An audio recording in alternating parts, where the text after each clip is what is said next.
திருத்தணியில் எடப்பாடி பழனிசாமியை வரவேற்க வைத்திருந்த பேனர் காற்றில் பறந்து பெண் காயமடைந்துள்ளார். இது தொடர்பான விவரங்களை செய்தியாளர் நரேஷிடம் கேட்கலாம். நரேஷ், என்ன நடந்தது? பாதிக்கப்பட்ட அந்த பெண் தற்போது எப்படி இருக்காங்க?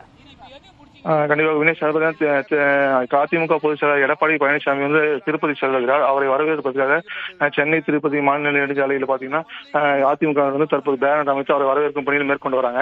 அவர் பேனர் அமைப்பதற்காக ஆட்டோவில் கொண்டு சென்ற பேனர் வந்து காற்றில் பறந்து இருசக்கர வாகனத்தில் பயணித்த 2 பெண்கள் மீது விழுந்தது. இதில் நினைத்தது மாதிரி இந்த பெண்கள் சாலையில் விழுந்ததில் இருசக்கர வாகனத்தில் பயணித்த கீர்த்தனா என்ற பெண் வந்து படுகாயமடைந்து தற்போது திருத்தணி அரசு மருத்துவமனையில் அவர் அனுமதிக்கப்பட்டு சிகிச்சை பெற்று வராரு. இது குறித்து வந்து காவல்துறை வந்து வழக்கு பதிவு செய்து விசாரணை மேற்கொண்டு வராங்க. விக்னேஷ், நரேஷ், இது நம்ம காட்சிகளே பார்க்கிறோம். மிகப்பெரிய பேனரா இருக்கு. அதை ஆட்டோல வச்சு எடுத்துட்டு போறாங்க. இதுக்கு விதிமீறல் இல்லையா? காவல்துறை தரப்புல என்ன சொல்லியிருக்காங்க? பாத்தீங்கன்னா விக்னேஷ், இது வந்து முன் அனுமதி பெறாம வந்து பாத்தீங்கன்னா சாலை ஓரங்களில் வந்து பாத்தீங்கன்னா கொடி கம்பம் மற்றும் வந்து பேனர்ல அமைக்கிறாங்க. அது மட்டும் இல்லாம வந்து பாத்தீங்கன்னா பக்கத்து மாவட்டமான ராணிப்பேட்டை மாவட்டத்தில் வந்து இந்த விழாவானது மேற்கொள்றாங்க, வரவேற்பு விழா. அதற்காக வந்து இங்கிருந்து திருத்தணியிலிருந்து கொண்டு செல்லும் போது இந்த விபத்து ஏற்பட்டிருக்கு. இப்ப 2 மாவட்ட போலீசாரும் தற்போது இது குறித்து விசாரணையானது மேற்கொண்டு வராங்க முதற்கட்டமாக. நரேஷ், இந்த விபத்தை தொடர்ந்தாவது அங்க கண்காணிப்பை தீவிரப்படுத்திருக்காங்களா? ஏன்னா பொது இடத்துல இந்த மாதிரி பேனர் வைக்கக்கூடாது அப்படின்னு சொல்லி ஏற்கனவே அறிவுறுத்தல் இருக்கு.